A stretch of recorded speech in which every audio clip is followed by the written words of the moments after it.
Dale. Perfecto. Entonces está conversando respecto a los legados que dejó el estudio sobre la huelga ferroviaria de 1917. Uno es la necesidad de priorizar eh, el estudio del hogar proletario, las políticas de bienestar dedicadas a la familia, ¿no? Dejar de tomar a los trabajadores como unidad de análisis y pasar a tomar como objeto de indagación a la familia ferroviaria en su conjunto. Esto fue no el punto de partida de mi investigación anterior, sino más bien el punto de llegada. La segunda cuestión importante fue tratar de situar el proceso de reconocimiento de los derechos de los trabajadores en una coyuntura nacional de democratización política y social, sensible a un contexto internacional de radicalización ideológica. Y el tercero es comprender los términos en que fueron definidos esos derechos de los trabajadores, particularmente en tanto ciudadanos, o sea, no, además de en tanto trabajadores, en tanto ciudadanos, sobre todo porque se aprobaron un conjunto de iniciativas que cristalizaron en normas nacionales, en una legislación social pionera en materia de seguridad social, ¿no? La reglamentación del trabajo que sale por decreto del presidente Irigoyen, ¿no? Y que pone fin a la huelga, pero después la ley de jubilaciones ferroviarias que se modifica en 1919 y una ley del hogar ferroviario que establece que con los dineros de la caja de jubilaciones parte de esos dineros van a ser utilizados, esos fondos van a ser utilizados como créditos hipotecarios para los trabajadores ferroviarios a fin de resolver el serio problema de la vivienda. Entonces, ahí me parecía que tenía como un paquete de medidas, ¿no? Que podía efectivamente explorar, ¿no? Como para ver cómo ha sido esta legislación pionera precisamente en respuesta a estas necesidades del hogar ferroviario. Y tomo como caso de estudio la comunidad ferroviaria, en la que he venido trabajando siempre, pero me parece que es una comunidad interesante, ¿no? Eh, que permite precisamente comprender el diseño, la implementación y los alcances de esa legislación laboral que media entre las dos guerras mundiales. Y una dimensión constitutiva para mí que miro estas problemáticas desde una perspectiva de género es que esa progresión en respuestas al bienestar de la familia ferroviaria consolida en un modelo de familia en que, al menos en teoría o prescriptivamente, corresponde al varón asalariado garantizar el bienestar material del hogar.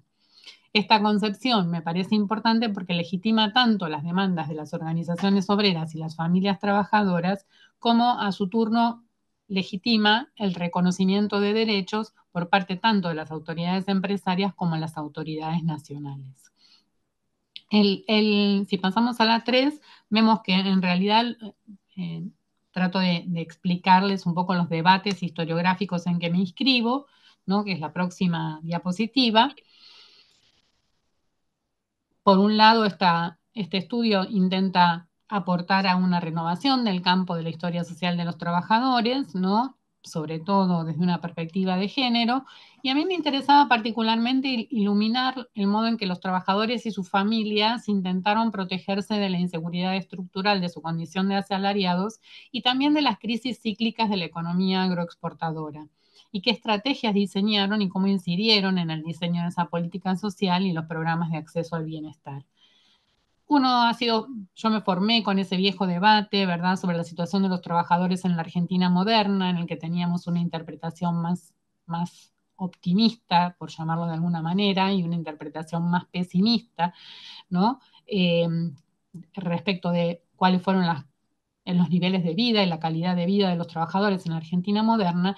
Y a mí me parecía que ahí había, que desde una perspectiva de género, quizás lo que podríamos aportar es reponer el dinamismo, la experiencia de, tomo la frase de Fernando Rocchi, el título de Fernando Rocchi, que a mí me gusta mucho, la experiencia de estas familias en el péndulo de la riqueza, ¿no? O sea, mostrar una mirada más dinámica que nos permita superar esas dos fotos de oposición, digamos, ¿no? Y nos permita superar eh, para dar una imagen más dinámica de la situación de estas familias, ¿no?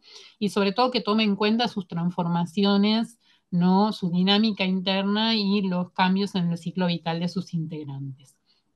Y la otra contribución al otro campo de estudio que a mí me interpela con el que dialogo y que espero contribuir, es en los estudios sobre la cuestión social y el reformismo social, ¿no? ¿Cuál fue la suerte del reformismo social?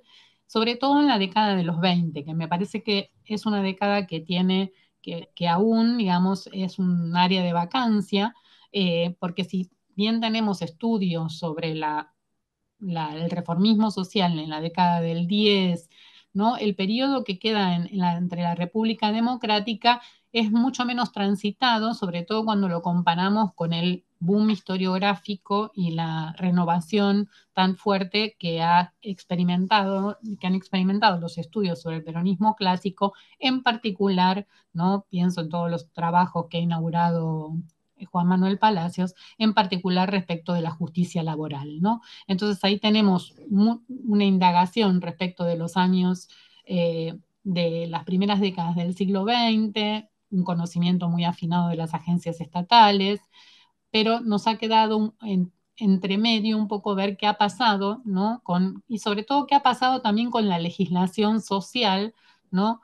En el periodo de la República Democrática. Y tomo tres ejes temáticos: vivienda, jubilación y capacitación laboral. Al paso que voy, creo que capacitación laboral, que es uno de los que me gustaba, o sea, cómo se protege al hogar, ¿no? En sus niveles, en sus condiciones materiales, cómo se protege la vejez y cómo se protege la iniciación de los jóvenes trabajadores, ¿no? Cómo se intenta mejorar la situación de los jóvenes trabajadores a partir de la formación técnica, sobre todo a partir de la creación de escuelas técnicas cercanas a los talleres ferroviarios que empiezan a proliferar a fines del 10 y del 20, en buena medida también como resultado de esa efervescencia social y de las demandas que se han vivido en la década del 10, ¿no? Eh, Digo, yo he recogido mucho material sobre un taller con el que trabajé mucho, porque hice mi tesis doctoral sobre los ferrocarriles del Estado, que está Fiviejo en Tucumán, hice entrevistas inclusive, me encantaría escribir un artículo, por lo menos con todo ese material, pero me parece que al paso que voy, vivienda y jubilación me van a absorber eh, esta, esta este estudio, digamos, para poder darle un cierre, este estudio sobre el, el bienestar de la familia obrera. Eh, bueno, ¿por qué los ferroviarios? Los ferroviarios, y ahí voy a la diapositiva número 4, son un punto de mira privilegiado para estudiar este tema del el acceso al bienestar de las familias trabajadoras, en parte por las singularidades que tienen, ¿no? Si vamos a la diapositiva 4, por las singularidades que tienen como comunidad socioocupacional, ¿no? Muchas veces se ha dicho que se pone el énfasis en que digamos, la singularidad de los ferroviarios es su precocidad organizativa, ¿no? Pero y obviamente esto es real y tenemos tesis y estudios muy buenos, ¿no? Clásicos de los años 70, también de los 80, el trabajo de Mónica Gordillo sobre la sindicalización de los maquinistas en Córdoba, por ejemplo, ¿no? Una tesis doctoral que lamentablemente no ha sido traducida, de Ruth Thompson, ¿no? Sobre la organización de los ferroviarios de los años de mediados de los 70, finales de los 70. Obviamente la precocidad de sus organizaciones es una característica indudable, pero a mí desde una perspectiva de historia social me parecía más interesante, o me necesitaba trazar más su demografía, ¿no? Su importancia, las características sociodemográficas de esta comunidad socioocupacional. Y una indudable y básica es la importancia numérica, ¿no? Te contamos con estadísticas desde la creación de la Dirección General de Ferrocarriles en el 92, en términos de número de empleados y obreros en términos medios mensuales, y aquí vemos el sostenido aumento, ¿no? Ese boom impresionante en la década de 1900, 1910, que llega al cenit en 1913 con una cifra de 138.802 empleados, para empezar a caer en el contexto de la recesión económica de la Primera Guerra Mundial, llegar a su punto más débil, más bajo, precisamente en el año de la huelga ferroviaria, y se empieza a recuperar en el 18 hasta recomponerse, ¿no? En lo que era el cenit de 1913 recién en el 25. Y aquí lo que vemos también es interesante, y ahí por ahí, es que esta es una comunidad ocupacional abigarrada, diversa en términos de edades. Eso me gusta muchísimo. Eso aprendí también en la huelga ferroviaria analizando sus demandas, ¿no? Los ferroviarios tienen que lidiar pidiendo tanto desde la jubilación como desde la situación de los aprendices, ¿no? Y de los jóvenes trabajadores, ¿no? Tienen que armonizar derechos de seniority con derechos del trabajador más joven a mantener su puesto de trabajo en un contexto recesivo, o la preocupación por el trabajador que tiene que ir a cumplir su servicio militar obligatorio, y precisamente eso es una de las cosas que obtienen con el reglamento ferroviario del presidente Irigoyen, sancionado por el presidente Irigoyen, es que les guarden el puesto de trabajo, ¿no? Entonces, un elemento interesante para mí fue haber aprendido qué características demográficas tiene, tiene esta comunidad socioocupacional.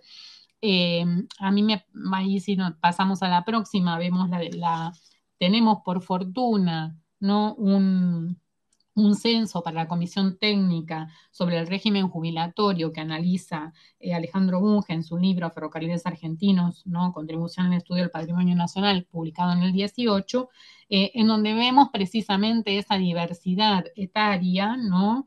Es a veces me gusta decir que la comunidad ferroviaria es una comunidad para el 10 que ya es añosa, digamos, ya tiene gente que entró a trabajar en 60, 70, ¿no? En el momento o el primer boom en la década del 80, ¿no? Pero también tiene una población joven, ¿no? No podría definirla solamente como añosa, sino que en realidad tiene una población joven, pero lo que es interesante, por eso entonces digo que es una comunidad muy diversa en términos etarios, ¿no? Y eso es un desafío y es parte de su riqueza, por lo menos en la década del 10. La pirámide esa intenta dar una sensación, una imagen de esa proporción. Es una pirámide construida con los datos de la población mensualizada. O sea que esto es muy importante, ¿no? Porque lamentablemente no tenemos a la población jornalera en ese gráfico, ¿no? Todos los datos que usa Bunge es de la población mensualizada. Y por eso, porque tenemos un número de adultos importante, es que tenemos también un importante número de familias, ¿no? De trabajadores, y esa es lo que muestra la próxima diapositiva, ¿no? Unos porcentajes de trabajadores con familia, ¿no? Sobre todo para que sube en la proporción de quienes ganan un poco más, que son los que la franja de 100 a 300 pesos moneda nacional, y baja un poco, pero aún así sigue siendo importante, ¿no? Un 41% de población que gana hasta 100 pesos moneda nacional tiene hijos, ¿no? Entonces también estos datos nos ayudan a pensar también la importancia que tienen, ¿no? Estas demandas en favor de esas familias trabajadoras. Y la última gráfico que traje para mostrarles es precisamente un gráfico relacionado con la antigüedad de los empleados censados en 1913, ¿no? Y ahí tenemos una proporción muy interesante, ¿no? De gente, de trabajadores que tienen entre 6 a 10 años de edad, es la parte gris, ¿no? Casi mitad de la torta se la lleva la que tiene entre 6 a 10 años de edad, y la que tiene de 11 a 15 años, ¿no? Entonces ahí vemos una población que efectivamente ha hecho una vida en el ferrocarril, no ha cumplido su trayectoria laboral, porque esta es una de las, digamos, de las características que ofrece también una gran empresa, ¿no? Como son los ferrocarriles, el trabajo se aprende ejercitándolo, ¿no? Hay posibilidad de movilidad ocupacional ascendente, ¿no? Los puestos se cubren con el trabajador que viene aprendiendo en el ferrocarril, ¿no? Tienen unos escalafones muy bien organizados, digamos, en todas las áreas, en todos los segmentos del trabajo ferroviario. y esto también es lo que buscan sistematizar y estabilizar, ¿no? en sus demandas, pero lo importante es que entonces aquí tenemos una población que es interesante, en una comunidad obrera que es muy interesante precisamente por estas singularidades demográficas, ¿no? Y a mí me interesaba poner la atención, digamos, a analizar este censo de Bunge, ¿no? Para dar cuenta de y ahí lo que concluyo en la próxima diapositiva, es para dar cuenta precisamente de esta comunidad distintiva. Usé una cita que a mí me gusta mucho, que encontré a propósito de los ferroviarios en Fray Mocho, en la revista, ¿no? De una nota sobre el ambiente ferroviario, que dice: la vida ferroviaria tiene para quienes se forman en ella todo el aspecto de una sociedad aparte, ¿no? Para ver esa sociabilidad también muy intensa, esa cultura del trabajo ferroviario, que es muy distintiva, de un organismo independiente dentro de la comunidad nacional. Surgen en ella costumbres que fuera de su radio se tornarían exóticas, y hasta en sus vicios y virtudes, en sus tristezas y alegrías, hay el sello inconfundible del ambiente, ¿no? Entonces, eso es lo que quiero mostrar, digamos, o lo que me interesa para dar cuenta de por qué esta comunidad socioocupacional es particularmente rica por su diversidad ocupacional, por su densidad comunitaria, por su intensa sociabilidad laboral, ¿no? Más allá o sin desestimar la precocidad de sus organizaciones, ¿no? Y sobre todo a la hora de pensar estas políticas de bienestar. Por supuesto, como es tan importante, es motivo de atención de las revistas ilustradas y de la prensa popular todo el tiempo, y ahí, bueno, eso es algo que en cierto sentido me sirvió para trabajar paternidad obrera en el artículo que publiqué a propósito ¿no? de la paternidad de los maquinistas. Es muy bien atendida, digamos, en las revistas ilustradas. Yo no pensaba que las revistas ilustradas, acostumbradas a trabajar con la prensa obrera, no pensaba que las revistas ilustradas iban a tener tan rico material. Y me llamó la atención y quería empezar ya a dar cuenta del trabajo en sí, del análisis sobre las solicitudes de los jubilados ferroviarios. Quería empezar con estas imágenes, ¿no? De un artículo publicado en Caras y Caretas en 1912, cuando cuando se presenta un proyecto sobre jubilación ferroviaria, que precisamente muestra, ¿no? a quiénes son estos ferroviarios, ¿no? Que han estado por ahí, las fotos, no sé si se alcanzan a ver bien, ¿no? Pero bueno, el acápite de la foto del señor que saluda, ¿no? Desde el tren, dice 34 años viajando como guarda de los ferrocarriles, o el retrato de Mr. Baines dice: jefe de cobranzas del Central Argentino, que hace 34 años maneja dinero con intachable probidad. Eh, o junto a la fotografía de 4 miembros de la sección contable de los ferrocarriles del Estado, se hacía constar que todos ellos superaban 25 años de servicio. Eh, También, bueno, en algunos casos juntaban muchos años de servicio perteneciendo a diferentes compañías, ¿no? Como en el caso de Mr. Francisco Jor, que había cumplido 38 años de servicio, que resultaban de 26 años en el Pacífico y 12 años en el Ferrocarril Sur, lo cual los hacía acreedores de la jubilación. Lo que es interesante es que a la hora de hablar de estas carreras, ¿no? Eh, la noticia es celebratoria del esfuerzo de estas carreras laborales y de estas trayectorias, pero también a la vez hace saber, ¿no? Que hay críticas o hay eh, otras representaciones de estas carreras, ¿no? Y dice el autor de la nota: cuentan las primeras dificultades de su larga carrera, casi siempre comenzada en un puesto oscuro y modesto, hacen desfilar monótonamente las decenas de años, y pasma la perseverancia de estos hombres, a quienes en más de una ocasión el arrebato de un crítico incidental ha llamado estatuas y rutinarios. Bajo la aparente monotonía de que han pasado su vida, existe en esos espíritus una admirable condición de disciplina. Entonces, a mí me interesaba destacar las notas son muy celebratorias, vienen a legitimar el mérito de que estos trabajadores de tanta trayectoria tengan una jubilación, pero a su vez dejan soslayar que hay críticas a una vida de trabajo siempre en el mismo lugar, siempre igual a sí misma, ¿no? Aparentemente anodina, ¿no? Carente de desafíos, de estímulos, de creatividad, ¿no? Y por eso me parece que es necesario, ¿no? O sea, en la prensa mismo, ¿no? Y también para los trabajadores, hacer, dar crédito precisamente, ¿no? O fortalecer su posición en empresas que le habían permitido hacer estas largas carreras laborales.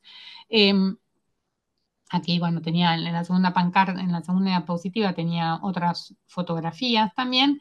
Es interesante que aquí hay diferentes argumentos para defender eh, la, la carrera, ¿no? El profesionalismo y la probidad de aquellos que son empleados y el valor del trabajo del empleado y el valor del trabajo del trabajador manual, del maquinista, ¿no? Porque el maquinista obviamente es un sujeto que está sometido a riesgos, mientras que la vida laboral de un empleado es una vida de trabajo que sí efectivamente es una vida de trabajo mucho más tranquila, pero ahí lo que se pone el acento es en la probidad, en la disciplina, en la responsabilidad social del trabajo ferroviario, ¿no? Esto, o sea, ¿dónde está precisamente la singularidad de este trabajo, ¿no? Y el mérito de estos trabajadores para recibir una jubilación a los 50 años después de 30 años de servicio. Eso es lo que establece la ley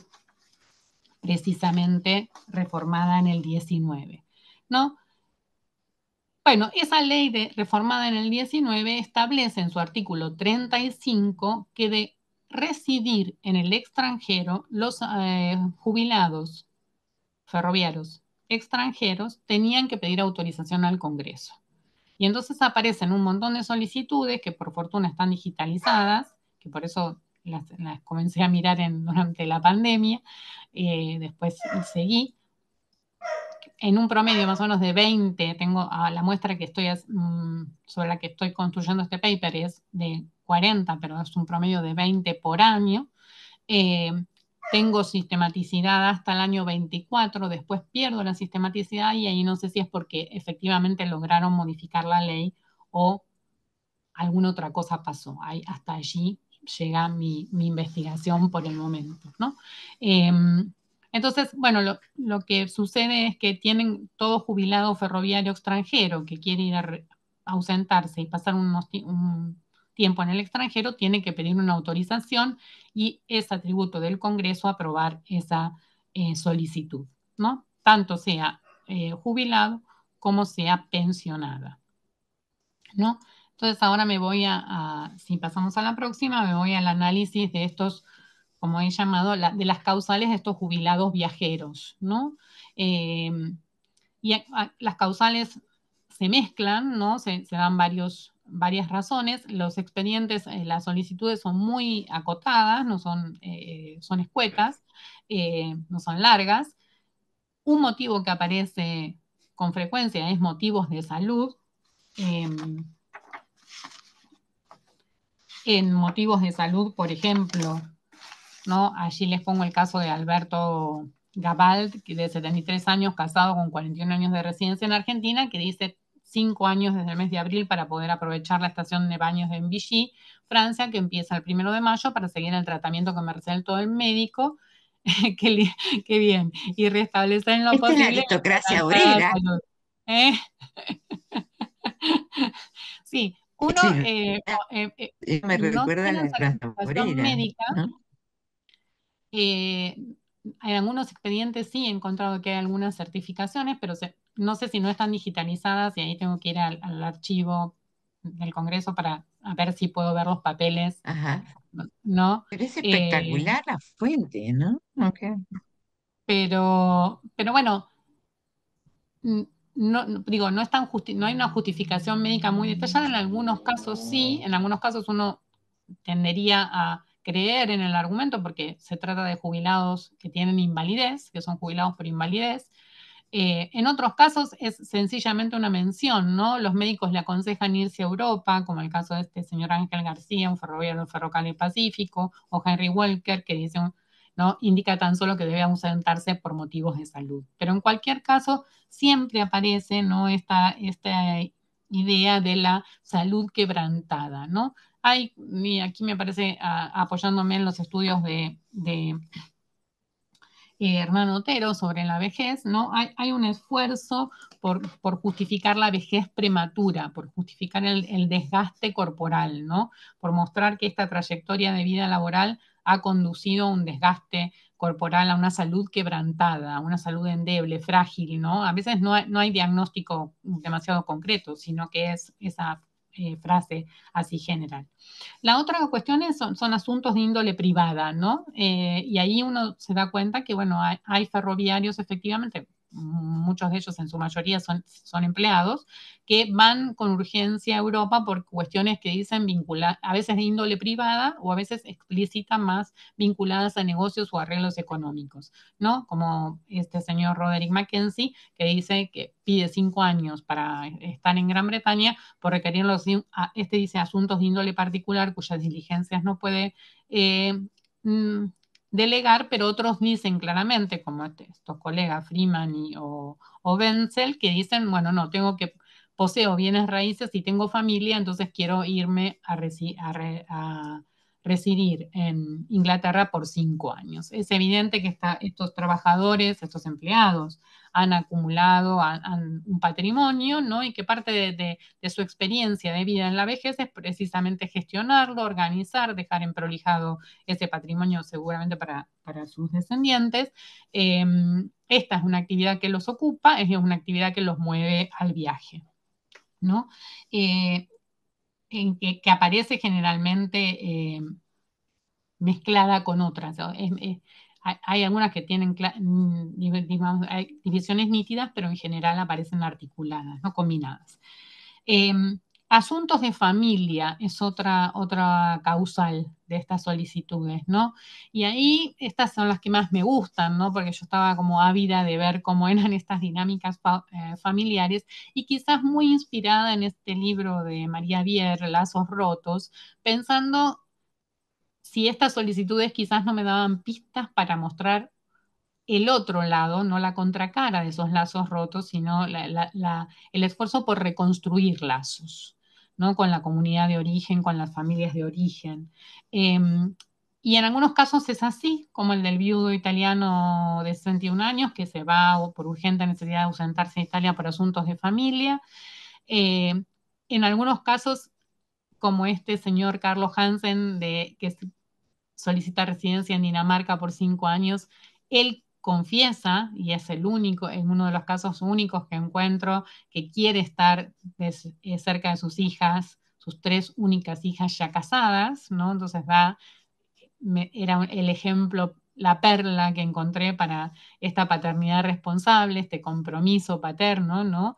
Pero bueno, me ilusioné y después no encontré mucho más. Y en verdad también algunas solicitudes me hicieron pensar que además de recomponer lazos, hay también distancias que se toman con el hogar construido en la Argentina, ¿no? Porque hay un señor precisamente que pide residir en España por 3 años, aunque dice que garantizar volver, pues al ausentarse deja en esta república esposa e hijos que esperan su regreso. Bueno, algo que debo mencionar también es que la contracara de esos empleados prósperos, digamos, que van a tratar o a gestionar sus bienes raíces, es el caso de las viudas, ¿no? Que han quedado sin su esposo y que quedan a cargo de menores y de trabajadores, de menores para criar, ¿no? Y es el caso de una viuda que tiene una pensión muy menor y que solicita autorización para irse a Uruguay, ¿no? Precisamente para poder estar junto con su familia y así, ¿no? Atender a la crianza de sus hijos, con su familia de origen en Uruguay. A ver si encuentro para leerles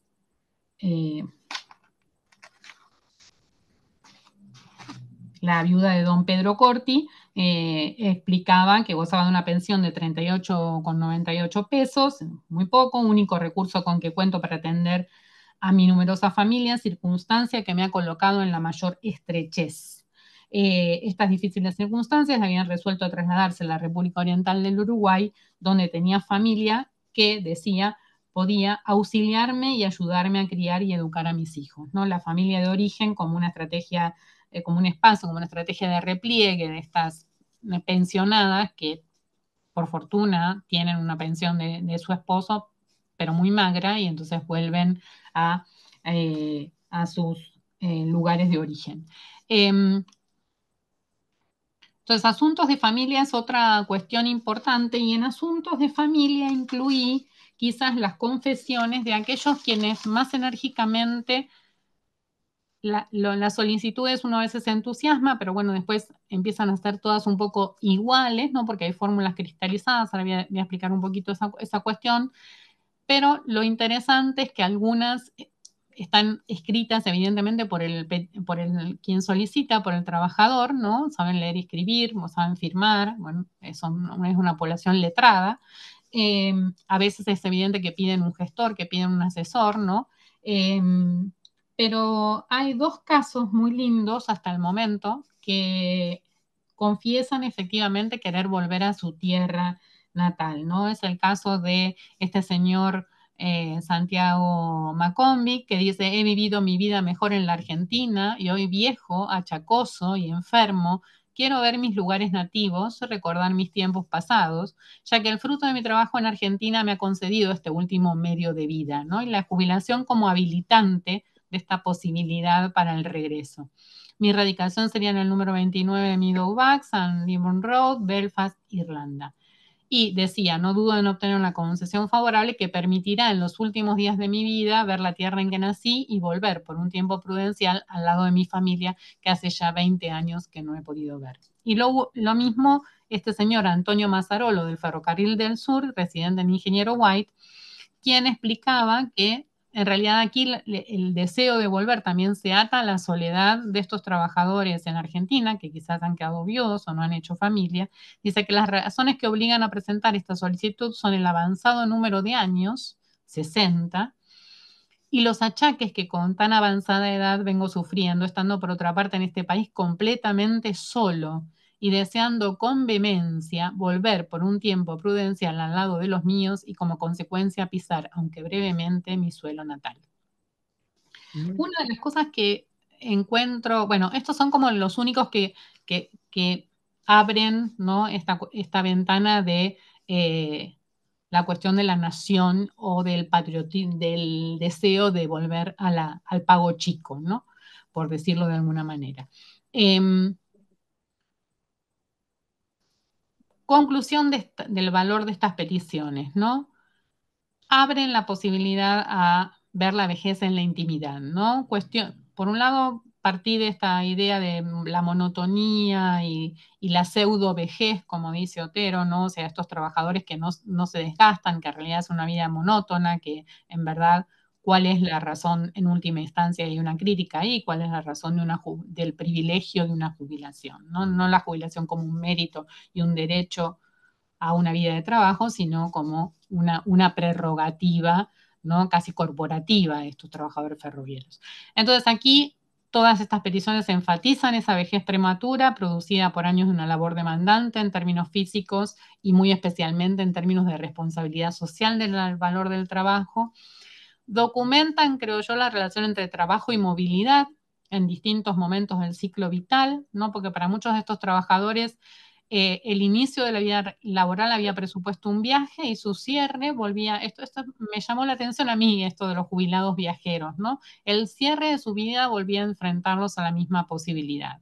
El principio y fin de sus carreras laborales los ponía en movimiento y el dinamismo que trasuntaban sus vidas contradecía esos estereotipos que habían puesto en discusión la prensa popular respecto al valor de una vida laboral desempeñada por décadas en un mismo espacio laboral, en apariencia siempre igual a sí mismos, sin mayores desafíos ni incertidumbres. El otro valor de estas solicitudes es que vislumbran las complejas dinámicas de las familias transatlánticas. Los viajes presuponen recomponer lazos, aunque a veces implique también una toma de distancia con los vínculos que se han construido en el país de residencia. Y aquí lo que quería decir es, lo que sí me sorprende como silencio problemático es que no he encontrado ninguna referencia hasta el momento a alguna situación preocupante de las familias que quedaron en Europa por la situación de la guerra. No, nadie dice, yo esperaba encontrar que alguien dijera, bueno, con todo lo que ha pasado, con la conflagración mundial, alguna referencia a la situación de la guerra en Europa, y sin embargo eso no sé si es un silencio deliberado, porque el Estado argentino ha sido neutral y entonces traer a colación una cuestión que puede ser contenciosa se oculta, pero realmente me sorprende enormemente no haber encontrado referencias, siendo que la mayoría es británico, le sigue la comunidad italiana y después en la muestra que tengo y después la francesa, digamos, todos países que han sido beligerantes, que no haya ninguna referencia en absoluto a esa cuestión, ¿no? Efectivamente yo la estaba esperando. La otra última cuestión es que iluminan las experiencias de esos ciclos de vida familiar las posibilidades de movilidad social ascendente, porque uno de los trabajos entonces que tienen estos hombres jubilados es el cuidado del patrimonio, la atención de bienes raíces, pero también los riesgos de movilidad descendente en contextos imprevistos, ¿no? Y esto me gusta porque me saca de lo optimista, pesimista de la situación de los trabajadores y me da una visión más dinámica y en movimiento de que en determinados contextos el ascenso social es posible, en otros, como la viudez temprana, y esto puede tener un efecto descendente, digamos, en la condición de una familia trabajadora, ¿no? La pérdida del, como dicen en los periódicos obreros, la pérdida del bien amado sostén. Entonces, entonces, esto es mirando las peticiones como una ventana a la intimidad al interior de las familias, mirando las peticiones como un ejemplo de actuación política o actuación en la vida pública de estos trabajadores, ¿no? Que peticionan a las autoridades. Me interesaba poner en valor, ¿no? El conocimiento que tienen de la ley, de la asistencia jurídica, pese a que en muchos casos es una apelación a fórmulas cristalizadas.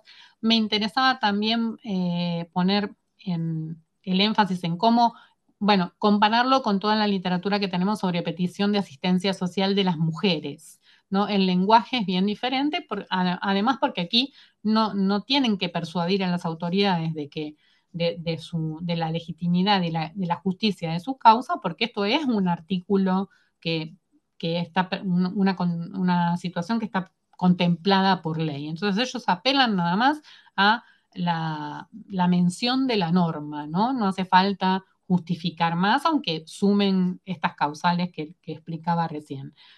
En general reciben aprobación legislativa sin presentar mayores certificaciones, pero lo que uno nota es que en las aprobaciones legislativas, en general siempre hay un acortamiento del tiempo de residencia que piden ellos. Ellos en general piden 5 años y reciben 3, 2 años, ¿no? Aún en el caso de la viuda en situación de estrechez, ¿no? O sea, aquí el Estado, y también en algunos casos la respuesta tarda unos meses, pero en algunos casos se demora y dicen, hay pedidos de que el trámite se dinamice, ¿no? Lo que me parece muy interesante es la aparición el 26 de agosto de 1922 de una presentación muy importante, ¿no? Porque traduce un esfuerzo organizativo por parte de la comisión enorme que logra reunir 26.000, casi no, 27.000 firmas, parte de argentinos, parte de extranjeros. En el listado no aparecen todas las firmas, sino que solamente alguna hacen un muestreo de empleados y trabajadores de distintas empresas. Por fortuna sí dice la ocupación del empleado y la nacionalidad, es una información que estoy sistematizando, pero lo que es bien interesante es que ahí hacen un pedido directamente de derogación del artículo 35, ¿no? Y me interesa centrarme en los argumentos de estos trabajadores, ¿no? Para Sí, sí. que es la próxima, ¿no? la 17. En primer lugar, ellos argumentan algo que en realidad, volviendo a mirar el articulado de la ley, diría que tienen razón, porque es que dicen, bueno, el Poder Legislativo interpreta muy restrictivamente la norma. La norma no dice que en realidad nosotros tenemos el derecho a ausentarnos, sino que tenemos el derecho a residir en el extranjero, ¿no? Aquí lo que se hace evidente es que esta gente quiere cobrar su jubilación y irse, quizás en muchos casos para nunca más volver, ¿no? Para despedirse de la Argentina y efectivamente pasar sus últimos años en sus naciones de origen. Y de hecho, en algunos casos hay quien queda enfermo y tengo algún caso que empieza una petición vía un abogado porque para poder seguir cobrando, porque no puede venir, volver y cumplir con el permiso que le ha dado el Poder Legislativo. Pero si no cumple, corre el riesgo de perder su haber jubilatorio.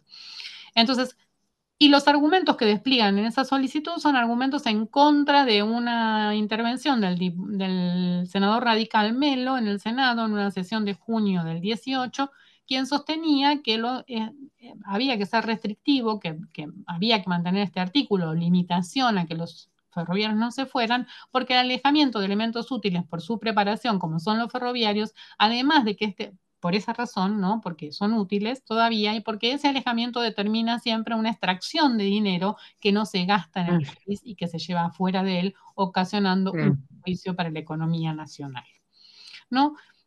Y entonces ahí es bien interesante cómo estos ferroviarios, seguramente, bueno, asesorados jurídicamente, eso es también otra cuestión que hay que mirar, la que está mirando también estas cuestiones y por fortuna tengo compañía y nos podemos retroalimentar, es Belén Portelli, ¿no? Que está trabajando con los ferroviarios y los católicos y toda esta, los legisladores del catolicismo social que han motorizado esta cuestión.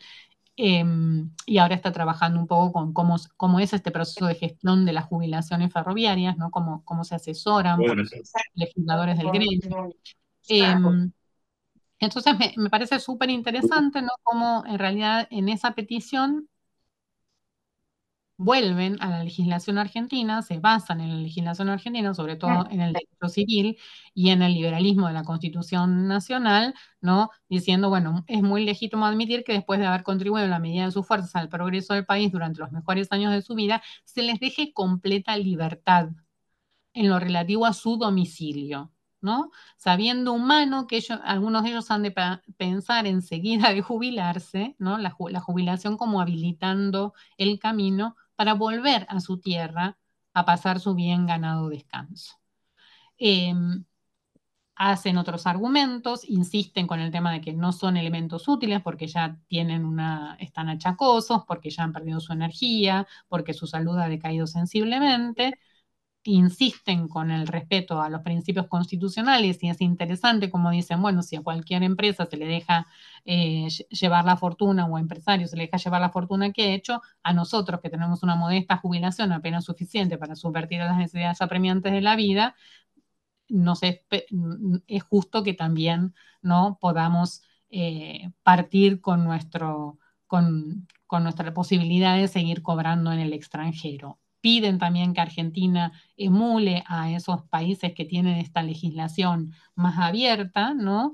Y me parece interesante marcar, ¿no? Que, bueno, finalmente argumentan que en realidad, lejos de ser un peso para la economía nacional o privar a la Argentina de sus potenciales recursos, en realidad serán como la mejor propaganda para la inmigración, ¿no?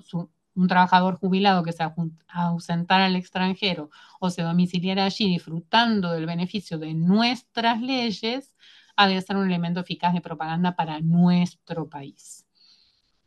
Entonces, cierro con la paradoja, digamos, lo revelador de estas peticiones, ¿no?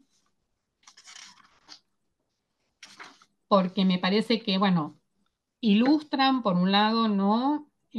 Cómo el trabajo incidió en diferentes momentos del ciclo vital de los varones, conforman su identidad de clase como de género, aún tras concluido su vida laboral. La jubilación, perdón, habilita posibilidades a estos varones maduros, ¿no? Abre la posibilidad para realizar esos anhelos cobijados, el viaje a la tierra de origen tras muchos años de residencia.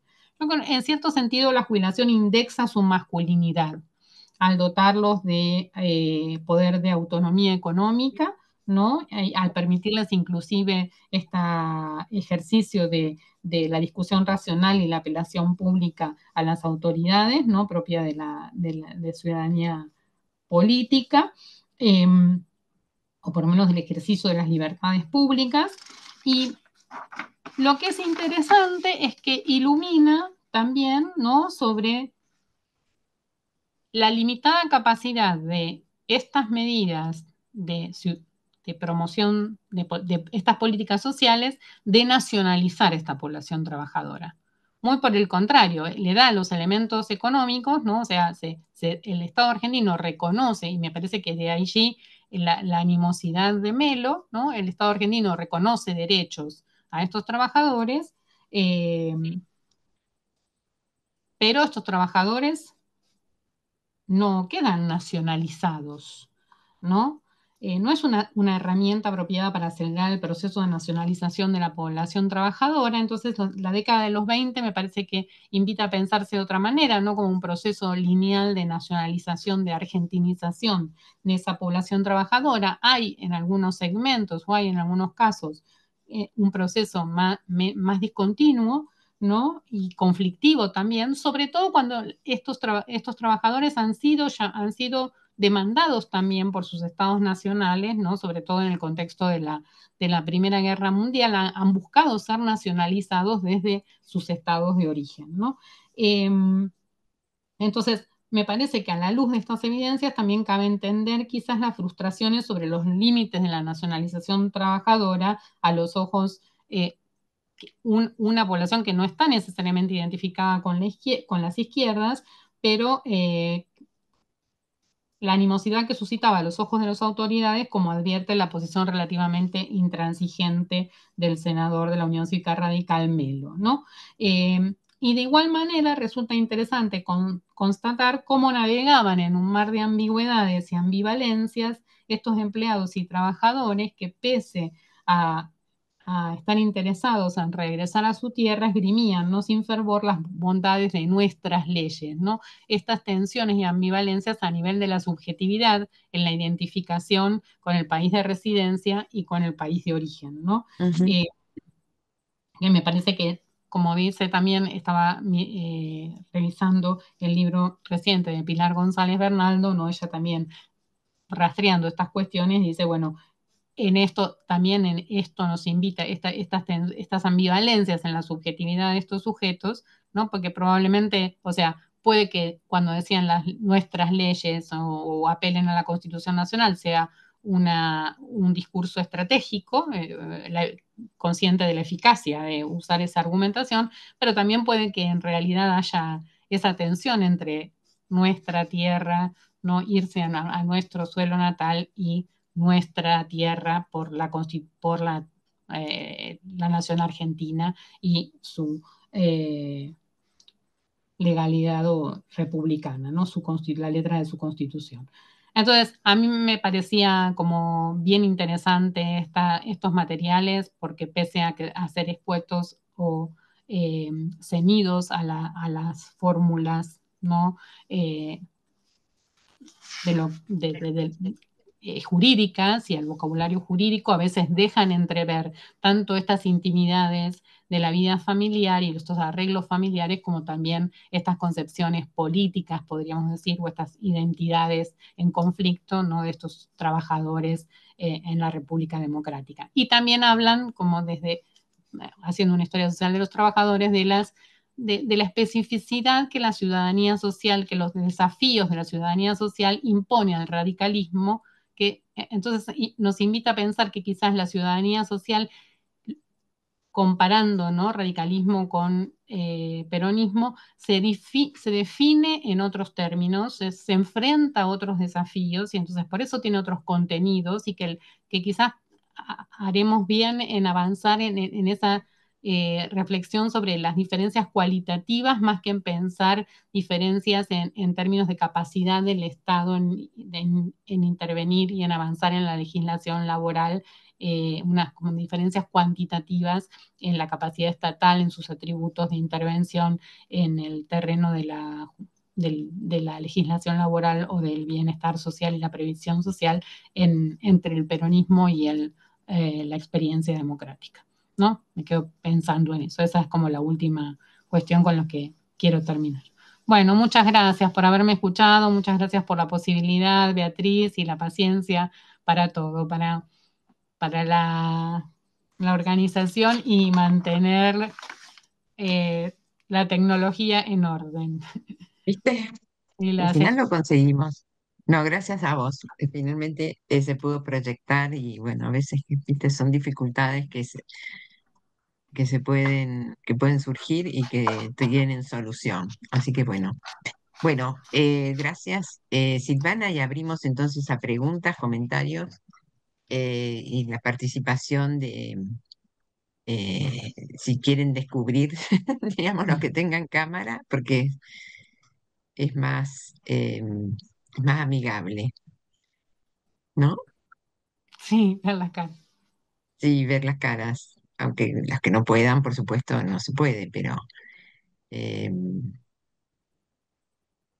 es más amigable. No sé si tienen problemas de cámara, pero bueno. Elisa, ¿cómo estás, querida? Te veo todos los meses y ya van varios años que nos vemos. Elisa Canciani es de San Luis, así que bueno, Ah, siempre hola, ¿qué tal, Elisa? nos acompaña en esta cuestión. Así que Bueno, bueno, buenas bueno, tardes. abrimos entonces a la conversación, ¿les parece? Si hay alguna pregunta. Buenas tardes. Yo quisiera hacerle una consulta. En principio, agradecer esta conferencia que nos ha brindado Silvana. Originariamente yo soy nacida en un pueblo ferroviario, Justo Dará, que queda a 40 kilómetros de aquí de Villa Mercedes. Y me surgen varias preguntas para hacerle en principio con respecto a las fuentes. ¿Qué fuentes ha trabajado la población? ¿No es cierto? La comunidad ferroviaria es muy diversa. Yo no sé si ha trabajado concretamente los gremios, la Unión Ferroviaria y la Fraternidad por separado, ha trabajado todo el colectivo ferroviario, ¿no? Esa es una pregunta con respecto a las fuentes. Si los trabajadores los jubilados, estaban sindicalizados, si pertenecían a alguno de estos gremios ferroviarios, y si analizar la fuente, las leyes que ella mencionaba, en ese análisis advierte que están orientadas más a la patronal, ¿no? Especialmente cuando habla de la nacionalización. Ahí yo hago un punto. Recordaba que trabajé mucho la huelga de 1902 y la de 1917, incluso el problema que hubo en Santa Fe en 1910 ferroviario, el conflicto ferroviario, y el contrato. Yo trabajé sobre las actas de la fraternidad, ¿no? Concretamente el gremio ferroviario de la fraternidad, muchos extranjeros, y un poco previendo la situación conflictiva que había en la época de los trabajadores ferroviarios, las empresas, el Buenos Aires al Pacífico, por ejemplo, que es el ferrocarril que estaba en Justo de Arac, contrataba extranjeros con una cláusula, ¿no? Que establecía que no debían estar asociados tanto a la fraternidad como a la Unión Ferroviaria porque les quedaba el contrato anulado, ¿no? Y todos los beneficios que tenían con respecto a ese contrato. También, por ejemplo, las rifas que organizaron los ferroviarios para que muchos que quedaron desempleados volvieran a su país de origen, ¿no? Eso era muy común, no solamente en esta zona. Ahí Y se cortó. otro tema importante es la movilidad. ¿Cómo previó ella, Silvana, en tu trabajo el tema de la movilidad de los ferroviarios? Porque no estaban permanentemente en un lugar, sino que la movilidad era permanente. Perdón si ha sido la pregunta muy extensa. Muchas Está gracias. bien. Bueno, si querés responder, Silvana, y para ir, así se Como estimula la quieran ustedes, no conversación. sé si toman varias preguntas o O, uno va bueno, si respondiendo. querés, lo hacemos de esa manera. No Sí, sé si dale, aquí, porque por Mariana, ahí ya hay coincidencias. a ver, Yo quería, Mariana, sí. sí, yo quería hacer una pregunta. Vos, Silvana, al principio remarcabas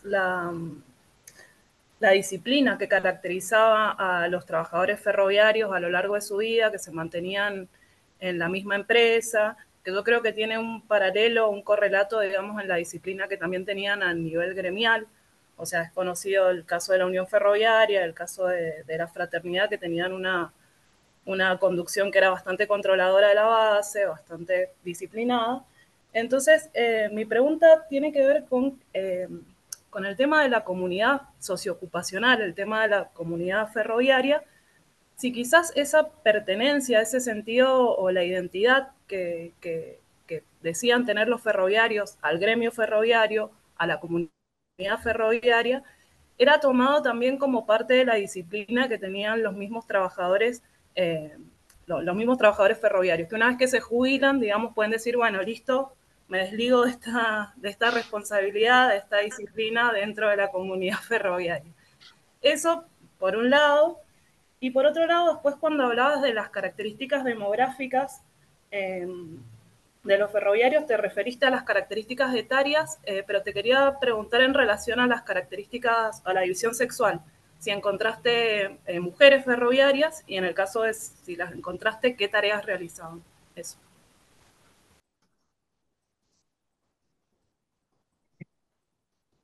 Bueno, no sé si hay alguna otra consulta, pregunta.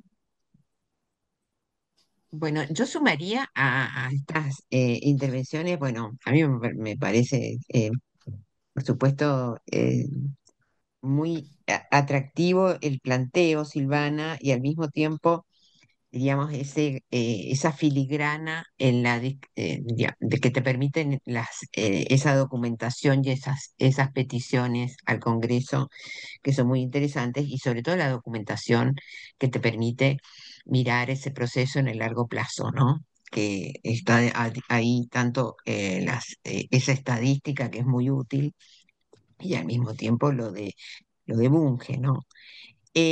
Y ahí hay dos cuestiones. Una es si has pensado la posibilidad de reconstruir en base a esos personajes que tenés individualizados sus grupos familiares, ¿no? No verlos tan solo como individuos y como, digamos, un personal Ujú, en tal empresa de acuerdo a su jerarquía, porque me imagino que deben haber ujú, ocupado diferentes funciones. Una cosa es el maquinista, otra cosa es el ujú, administrativo, otra cosa, qué sé yo, no sé. Si ujú, pensás si tenés chances para armar esos grupos familiares, porque en relación a los salarios, que yo ahí, que tenés también esas series de salarios, que es muy importante por otra parte, ¿no? ujú, El tema de ingresos complementarios eh, para el sostenimiento del grupo familiar, ¿no? Y esto me hace pensar porque en unos trabajos que hemos hecho con Patricia Alguín, que está ahora conectada, justamente es una de las preguntas de cómo esas familias tenían posibilidad de, digamos, no solamente de su ingreso, de su subsistencia, sino también para moverse al interior de, o hacer sus carreras sociales, ¿no?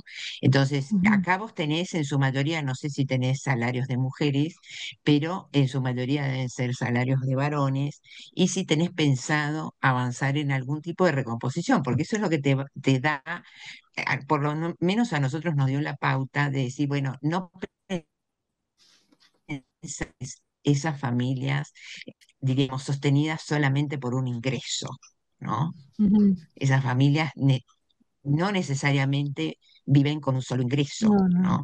Entonces, bueno, eso por una, me parece que es interesante porque tenés tipos individualizados y a lo mejor se puede reconstruir uno, dos o tres grupos familiares que te permitan hacer esa proyección, ¿no? Y la otra cuestión es este mundo que realmente es muy diverso y aparte te habla de un temprano, las tempranas leyes sociales y esa protección social o previsión social que aparece, en cuanto en estas empresas de capitales privados incidía lo que estaba pasando al otro lado del Atlántico, ¿no? En el mundo, digamos, hasta qué punto es todo original argentino o esta gente tiene recursos, información y demás de qué está pasando en otros lados, porque manejan un tipo de información diferencial, ¿no? Y de Ujú, ubicar todas estas legislaciones sociales, estos beneficios que están apareciendo antes del estado de bienestar, em, con problemática de las sociedades industriales con sectores de servicios en otros países, ¿no? Qué sé yo, Gran ujú, Bretaña o Estados Unidos, no sé. ujú. Eso. No sé si hay Bueno, algo más. Y si no, podés hacer, y si surge alguna otra, la sumamos claro. después. ¿Mm? Bueno, respecto a Elisa, me parece, ¿no? De Justo Darac. Sí, Eh, sí. y me gustó mucho este énfasis en una comunidad muy dispersa. Eh, Creo que el segmento con el que estoy trabajando en las peticiones, buena parte no está sindicalizado en la fraternidad o la unión ferroviaria, en lo que va a ser la unión ferroviaria, ¿no? Sino que quizás pertenecen a otras asociaciones, la Asociación Ferroviaria Nacional, o no pertenecen a ninguna asociación, porque aquí me encuentro con algo que yo he venido esquivando con la huelga ferroviaria, aunque analicé la actitud de los empleados, pero es trabajar más seriamente con estos empleados, que en algunos casos son como son personal jerárquico, ¿no? Son inspectores, son jefes de estación, ¿no? Y esto lo relaciono un poco con cómo precisar su perfil con la pregunta que hacía Beatriz, y creo que aquí ya con nombres y apellidos me parece, tengo que a afrontar el tema de ver si puedo trabajar con legajos de personal, ¿no? Nunca fui a esos archivos porque nunca tenía como individuos bien concretamente, los tenía a veces algunos por los periódicos por los diarios sindicales, pero ahora tengo más claramente nombre, dirección o domicilio legal, ¿no? Y entonces me parece que por lo pronto no sé si podré reconstruir familias, como dice Beatriz, que me encanta la sugerencia y me parece un punto muy bueno, pero por lo menos sí me parece que quizás si logro hacer un cruce con los legajos de personal, voy así poder establecer realmente su carrera, ¿no? O sea, voy a poder Ujú. seguirlos en la carrera y ver si los legajos de personal tienen más información sobre su situación familiar, si han pedido licencias, si han tenido, nada, cómo ha sido su carrera laboral y cómo ha sido efectivamente su movilidad ascendente dentro de la empresa, cuando han ingresado. Entonces ahí me parece que tengo también me preguntaba Elisa sobre las fuentes. Yo he trabajado con fuentes de las empresas también, con estadísticas, sobre todo con fuentes, memorias de obras públicas de las líneas de ferrocarriles del Estado, que esa ha sido mi tesis doctoral, y ahí trabajé con documentación de empresas, siempre trabajo con la prensa obrera y de la fraternidad de la Unión Ferroviaria, y también he trabajado algo que tiene relación con esto que me decía Beatriz, con las ponencias que se presentan en la Asociación Sudamericana de Ferrocarriles, en donde participan todas las empresas de Mm, Sudamérica, ¿no? Y entonces presentan ponencias y entonces ahí se trae a la discusión esta cuestión mm, de cómo cómo conviene llevar adelante, por ejemplo, programas de capacitación. Y entonces responden gerentes de Perú, gerentes de Uruguay, gerentes de Brasil, ¿no? El de Argentina, del Central Argentino. Estas conferencias sudamericanas son lindas, ¿no? Tenemos una en Buenos Aires, después otra en Río y otra en Santiago de Chile para este periodo, porque precisamente son un ámbito de discusión regional, de circulación, ¿no? de saberes respecto a el asistencialismo empresario, ¿no? que tienen que hacer las empresas para el bienestar de sus trabajadores, antes de que el Estado antes de que los Estados nacionales intervengan con legislación, ¿no? en esa relación capital-trabajo y reglamenten, digamos, ¿no? Es muy linda la discusión que hay con una mesa que organiza el ingeniero Pablo Nogués, que después va a ser director de los ferrocarriles del Estado, ¿no? Que él dice, bueno, hace una serie de preguntas diciendo, bueno, ¿qué hacemos con la capacitación laboral, ¿no? Que para Argentina también es un tema por esta población multinacional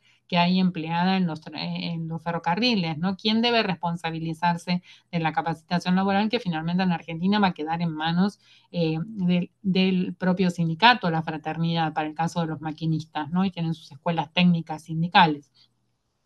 Entonces, aquí me parece interesante esto de cómo circula a nivel regional la discusión respecto de el asistencialismo empresario y también después cómo circula la información respecto de los ensayos de previsión social que se están haciendo en Europa, ¿no? Que efectivamente para estas compañías son un modelo, pero la actitud general de las compañías es de resistencia a la intervención del Estado argentino.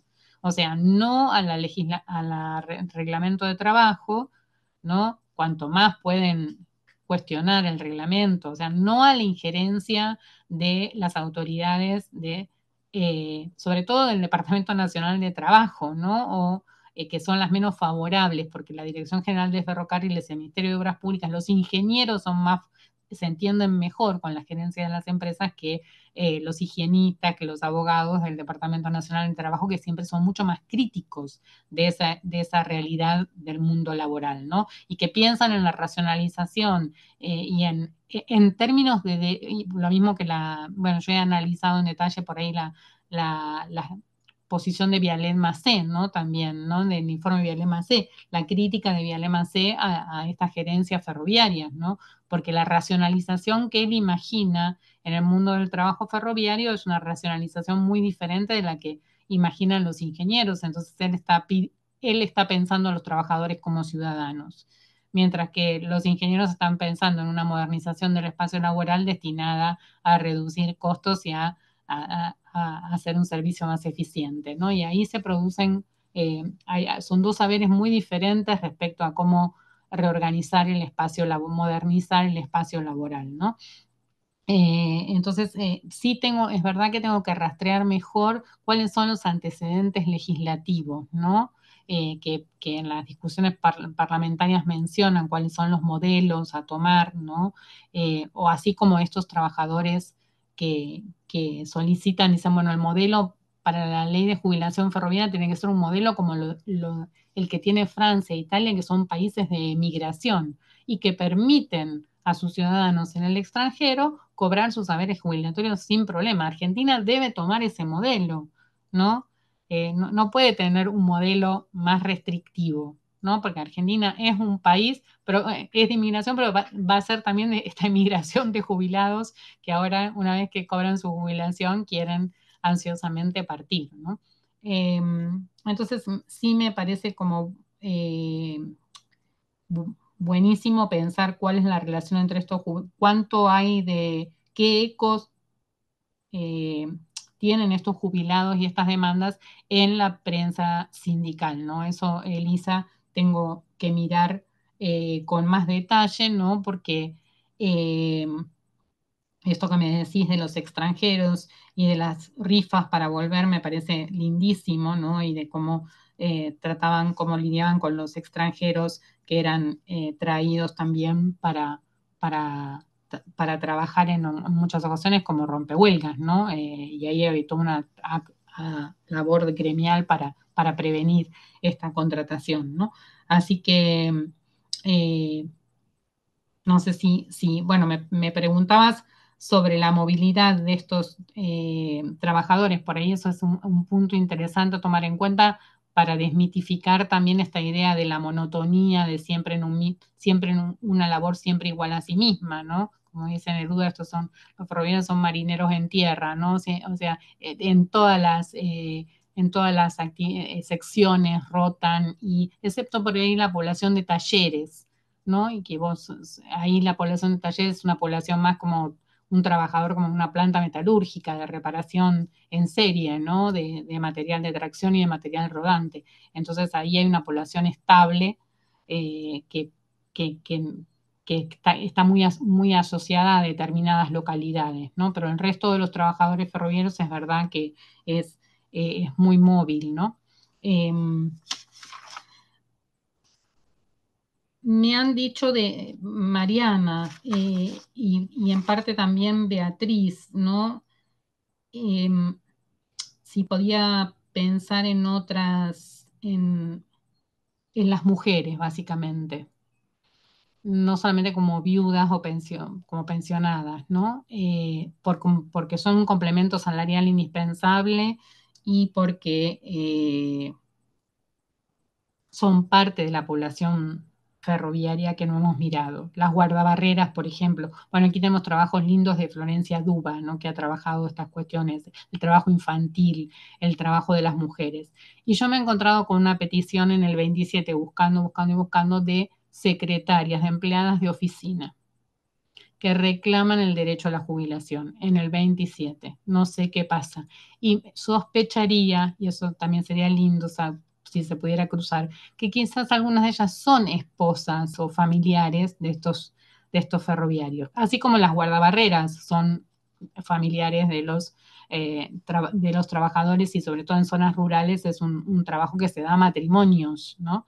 Entonces, ahí me parece que estaría bueno si pudiera encontrar, no sé si tendría que trabajar legajos de personal, pero acá con las secretarias tengo nombre y apellido, con las guardabarreras es más difícil porque no tengo cómo buscar, o sea, ni siquiera me he adentrado en el archivo de personal, y además con todos los problemas que ha tenido la documentación de los ferrocarriles, ¿no? Es como trabajoso lidiar con los documentos, pero sí me parece importante tener eso en cuenta para poner el énfasis en que esa imagen, en que ese modelo de varón proveedor es prescriptivo, ¿no? Eso quiero dejar claro, es prescriptivo, o sea, estas familias viven con ingresos de todos, sea que Exactamente. estén acomodados o sea que estén digamos, en situaciones de estrechez, como dice la viuda de Corti, ¿no? Y esto de reconstruir presupuestos familiares me parecería, ahí bueno, voy a pedirte después, Beatriz, el trabajo, porque siempre me ha quedado el gusto por decir, a ver si finalmente salimos de esas imágenes impresionistas o de estas Totalmente. nociones que en verdad, o sea, porque uno de los problemas es también esta necesidad de trabajos empíricos de más largo alcance y más duros, digamos, ¿no? De datos más duros respecto de efectivamente cómo se afrontaba un presupuesto familiar y cuánto hay de varón proveedor o no, ¿no? Totalmente. Entonces, ahí me parece, yo cuando puse en los ejes temáticos, ¿no? Hoy para organizar también terminaba de leer y decía, acá falta el trabajo femenino. En el Mm, ferrocarril, porque ellas o sea, tenemos los trabajos de la gente que estudia comunidades obreras en los años 60, ¿no? Solange Godoy, un montón de investigadoras que están trabajando con muchos pueblos ferroviarios, ¿no? Laguna Paiva, San Cristóbal, en Santa Fe. Ujú. Tengo una colega joven que soy codirectora que trabaja con la población de Victoria, también entre el 60 y el 90, 1960, 1990, ¿no? Y está haciendo mucho trabajo con entrevistas. Y bueno, claro, ahí el trabajo femenino aparece como clave, ¿no? Y además es un momento de integración muy fuerte de las mujeres también al trabajo de oficina. Pero en realidad la integración al trabajo de oficina es temprana, ¿no? Es muy temprana. En el censo que trabaja Bunge están. Digo, yo tendría que hacer más esfuerzos para sistematizar esa información y ver si puedo encontrar familias, ¿no? Claro. De familias ferroviarias y ahí quizá cruzar presupuestos, ¿no? Por lo menos para saber entonces Sí, y también se me ocurre que si no lo llegás a, digamos, si tenés alguna aproximación al tipo de familias que conforma esta gente, hacer una simulación de esos presupuestos familiares, ¿viste? Con otros ujú, salarios, ¿no? Porque a lo mejor no lo ujú, tenés al mismo tipo, ¿viste? No tenés el claro, dato de con quién estaba casado y si tenía tal y cual familia, pero la simulación de esas familias para ver el tema de los ingresos, porque nosotros justamente cuando veíamos esto ¿en qué para periodo es, trabajadores, Beatriz? es un trabajo, yo después te lo mando, pero lo hicimos con trabajadores de Mendoza, viste, en las categorías más bajas de peón de policía y en algunos casos también de trabajadores de bodega. Ajá, eh, digamos, de los escalafones más bajos del empleo público provincial entre 1880 más o menos y la Primera Guerra Mundial, ¿no? Y después, ujú, bueno, se avanzó un poquito más. Pero justamente es lo que vos decís, está, digamos, buena parte de la discusión sobre los ingresos de los sectores trabajadores está hecho en base a un presupuesto que no funcionaba así la vida social, ¿viste? ujú, Solamente con el ujú, ingreso del varón.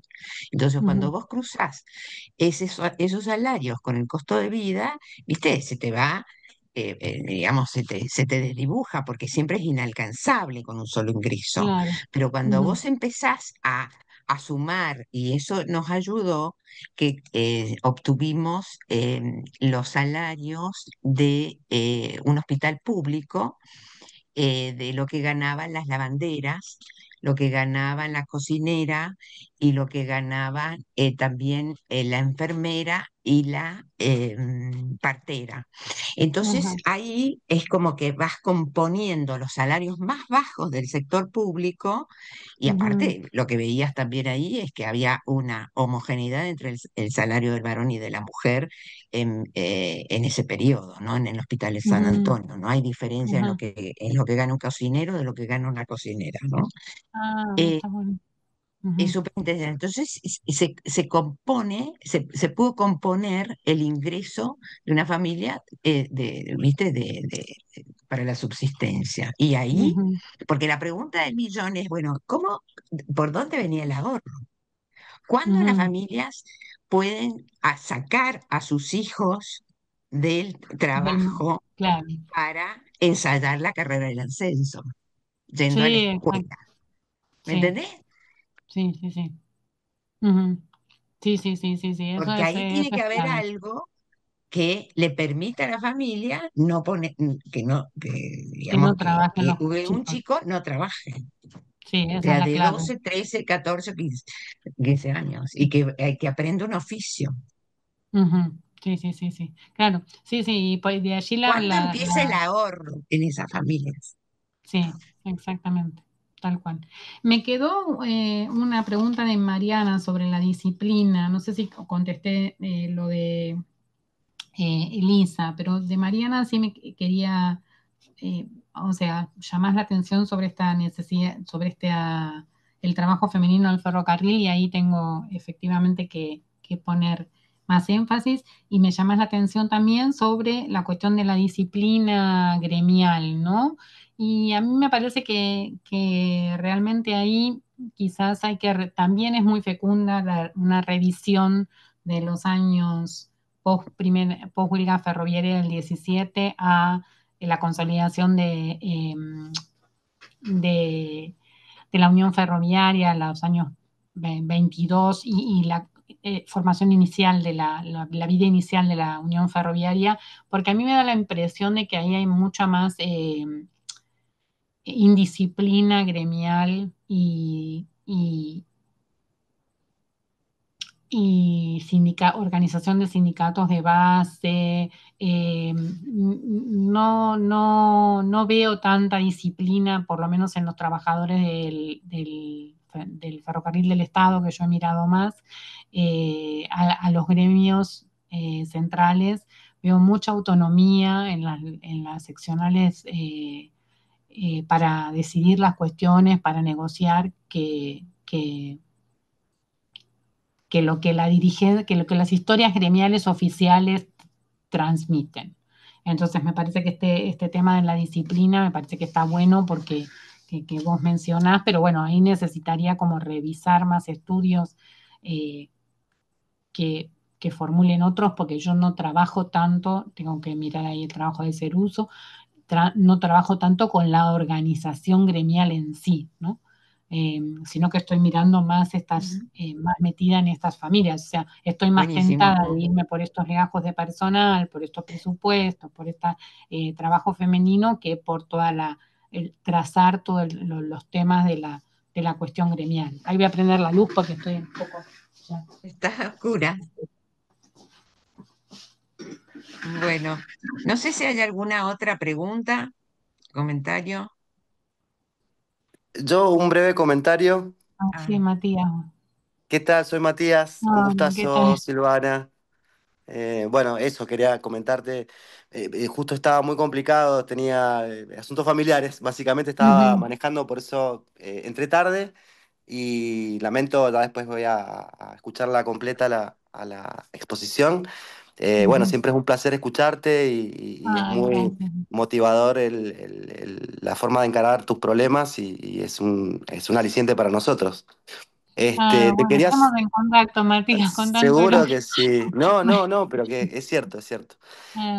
Bueno, vas a estar Pero trabajando cosas ve- ve- relacionadas. venimos Sí. trabajando, sí, sí, sí, estamos Ujú. trabajando. Y te quería, bueno, además del comentario del halago, quería saber si, porque por ahí lo mencionaste y por eso no quería intervenir, pero si habías abordado el tema de la jubilación, el tema del conflicto social, ¿no? Por ejemplo, qué pasaba con la huelga de jubilaciones de 1924, por ejemplo, que fue para el movimiento obrero en general fue como un gran parteaguas, si estabas en ese abordaje o por ahí no, nada que ver, y si tenías alguna, digamos, si habías abordado el tema de la jubilación en relación al conflicto social. Y otro comentario que también te felicito por la pertinencia temática, digamos, en los tiempos que vivimos. Me parece que es una tarea súper necesaria porque además creo que hay muy pocos trabajos de principio de siglo. Creo que hay uno nomás medio de mención sobre esta huelga, sobre el tema de la jubilación, que me parece que Bueno, es joven. importante relevar y tener el tema Ujú. de poner sobre el tapete el tema de la jubilación, la construcción histórica del jubilado, jubilada, ni que hablar de jubilada. Ujú. Así que me parece que también es una tarea pendiente nuestra como investigadores, digo, como este, eso. Bueno, si querías comentar algo, tenías algo como para aportar, sería fantástico, por Sí. supuesto que estamos en contacto. Bueno, dale, Matías, muchas gracias. Y sí, será un placer ahí si me escribís y nos ponemos en contacto para conocer tus trabajos, un gusto. Fantástico. Em, La verdad es que ahora estoy haciendo el andamiaje, porque eso también, viste, vos decís, bueno, tenés textos clásicos, Usuani, pero después decís, pero ¿cuál era la ley? ¿Viste la primera, qué tal que la segunda? ¿Cuál era la diferencia? Y es increíble, pero, viste, no tenés la información. Entonces, por el momento estoy haciendo el andamiaje muy asistida también apoyada. Y contenta con los trabajos de Portelli, ¿no? Porque de Belén, porque bueno, ella también está haciendo ese andamiaje y entonces vamos como ahí apuntalando un poco, precisando un poco de qué se tratan las discusiones, ¿no? Eh, lo que veo una de las cosas que me parece interesante de estas solicitudes es que quizás cuando vos empezás a pensar, porque el argumento es, no quieren la jubilación porque se van a morir pronto, ¿no? Entonces tienen perspectiva de corto plazo, o sea, ¿para qué van a querer que le saquen una parte de su sueldo para la jubilación, ¿no? O esta es una perspectiva de los empleados en última instancia, de quienes tienen una calidad de vida que les va a permitir, ¿no?, una expectativa de vida mayor. Pero a mí me parece que también la cuestión de la inmigración está jugando un papel ahí, ¿no? Y me parece que o sea, me parece que quizás tendríamos que ver si podemos encontrar, no me termina de convencer que es solo eso. Ese es mi, mi duda. No tengo una hipótesis alternativa. Mi compañera Andújar, por ejemplo, que mira petroleros, dice, sí, bueno, los petroleros, viste, es un trabajo súper riesgoso, esa gente tiene una expectativa de vida muy baja, no van a ir a poner a una jubilación, o sea, no están pensando, eso no entra dentro de sus horizontes de demandas. Belén también dice, bueno, a los ferroviarios recién, los maquinistas recién la plantean como una demanda después de la huelga del 12 inclusive, ¿no? Entonces, en el 17 aparece con más fuerza y aparece con más fuerza también la cláusula de que no puede ser que pierdan todos si eh, participan en movimientos de protesta, como era el artículo 11 de la ley previa, ¿no? Eh, Así que mm, ahí me parece que hay algo de la relación entre el radicalismo y los trabajadores, que siempre la intuición de Horowitz en eso yo lo respeto muchísimo y además es muy generoso en sus comentarios eh, pero él ha trabajado muchísimo en radicalismo y sabe mucho de la relación entre radicalismo y sindicatos. Eh, Él dice, bueno, hay un segmento de la Unión Ferroviaria, hay un segmento de trabajadores ferroviarios que son radicales, que están haciendo eh, lobby o influenciando para el dictado, para la sanción de estas leyes. Entonces, me parece que si miramos más finamente cuáles son las características de la ley y quién termina siendo beneficiado, inclusive en términos estos, ¿no? De invalidez, aquí esta ley reformada en el 19, inclusive da, o sea, la podés ser pensionada siendo hermana de ferroviario, no casada y que dependías de tu hermano ferroviario, ¿no? Entonces, si hacemos una discusión más fina, porque me parece que para los trabajadores la discusión era muy fina, ¿no? Respecto de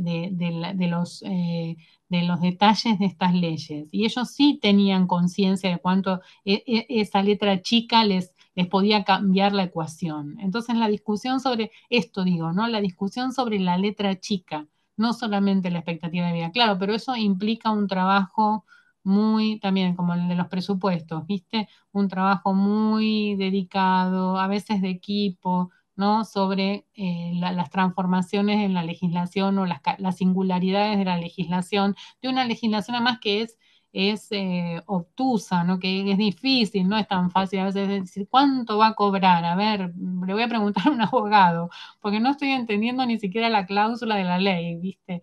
Entonces, nada, me parece, o lo mismo lo de los préstamos hipotecarios del hogar ferroviario, ¿no? Uno entiende como lo grueso, pero me parece que ahí los trabajadores están en la discusión de la cosa chica. Y también después, una es la discusión de la situación de los trabajadores y otra es la discusión de los gremios, porque ahí los gremios después tienen la discusión de si ponen representantes propios en las cajas, por ejemplo, en la caja jubilatoria. Entonces, ahí sí está una discusión que Horowitz reconstruye y intuye bien y nos alerta.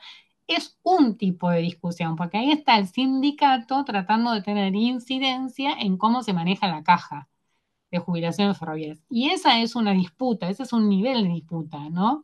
Entonces, cuando nosotros tomamos en cuenta la protesta de las organizaciones obreras, efectivamente eso hay que tenerlo en cuenta porque se está jugando su legitimidad y su capacidad de representación.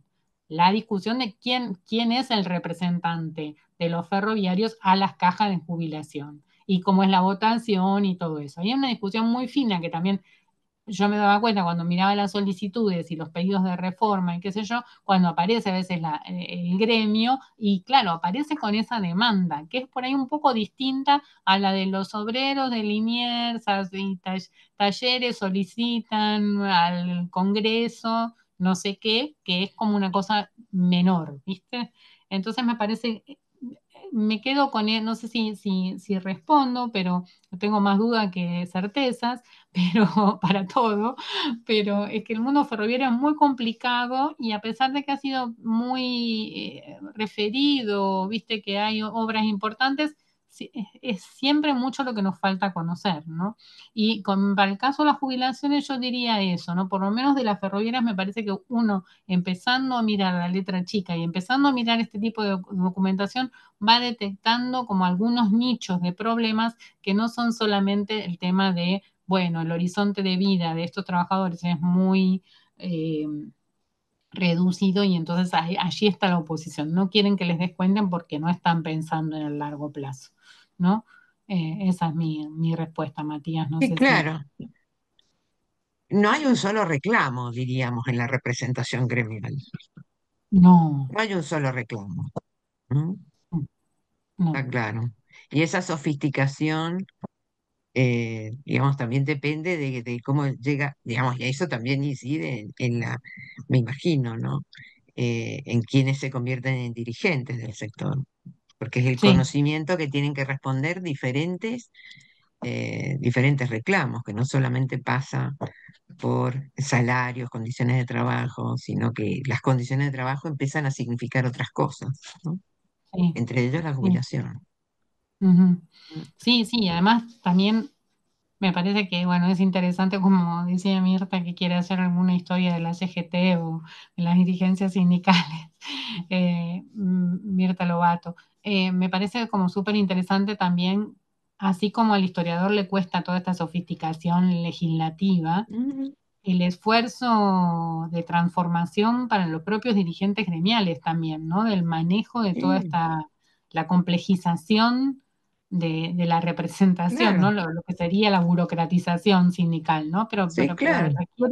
requiere de un conocimiento, de unos saberes, es una complejidad el reglamento ferroviario, es una complejidad la legislación del hogar ferroviario o de la jubilación que efectivamente requiere de un asesoramiento jurídico, o sea, la manera de organizar los sindicatos, la discusión cambia notablemente, ¿no?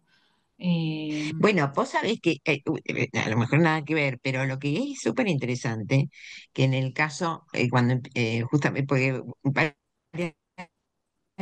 cosas que decís, uno le recuerda, viste, la aplicación de algunas innovaciones legislativas y sociales del gobierno de Encinas, Mendoza, entonces que marchan, diríamos, medio a paralelo de lo que pasa en ujú, la nación, ¿no? Con la vejez, ujú, viste, etcétera, la caja de la ujú, vejez. Pero ahí lo que también es interesante es cómo los mismos comités del encinismo incluían el asesoramiento jurídico, ¿no? ujú, Eh, Así como incluía el asesoramiento técnico agrícola, tenían en los comités distribuidos, viste, en el escaso territorio ujú, poblado de la provincia, el servicio jurídico es muy temprano, ¿no? ujú. Entonces ahí vos empezás a ver que la política se complejiza, no es tan solo quién moviliza más, ¿no? No, Eso no, es muy definitivamente. interesante, es muy Sí, interesante. sí, sí, es realmente apasionante, pero Entonces esos es servicios jurídicos tienen que ver con cuestiones legales, con cuestiones, pero digamos, es una maraña y es como todo va iniciándose, ¿no? ujú. No, y además, bueno, Interesante. como decís, también me ayuda a pensar qué es un comité, ¿no? No, ¿Cuáles bueno, son eran estas actividades? servicios.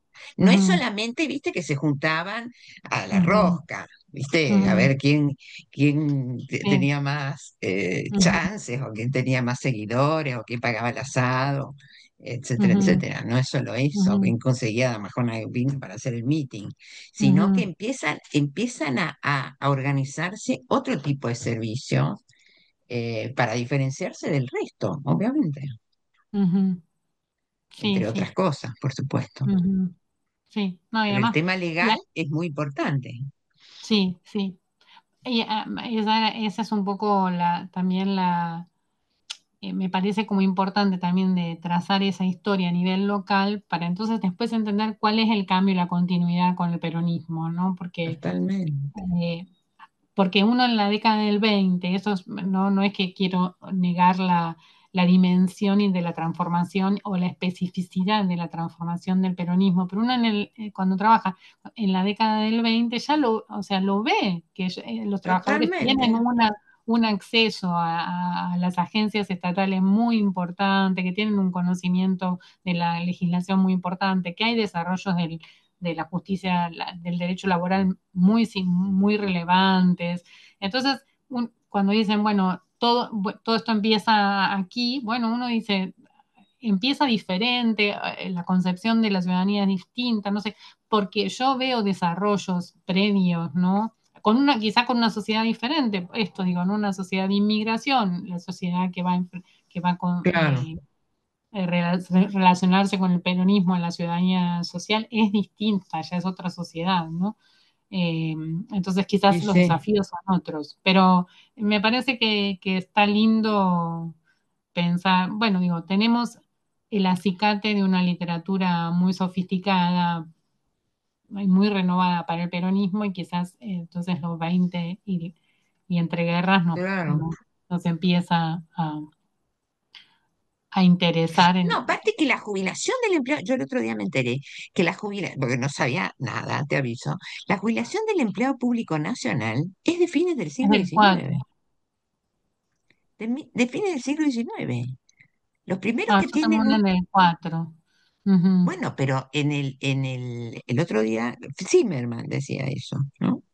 Los ajá, primeros, el primer, diríamos, proyecto de jubilación sale en los años 80 90 del siglo XIX. eso voy a mirar. Está súper interesante.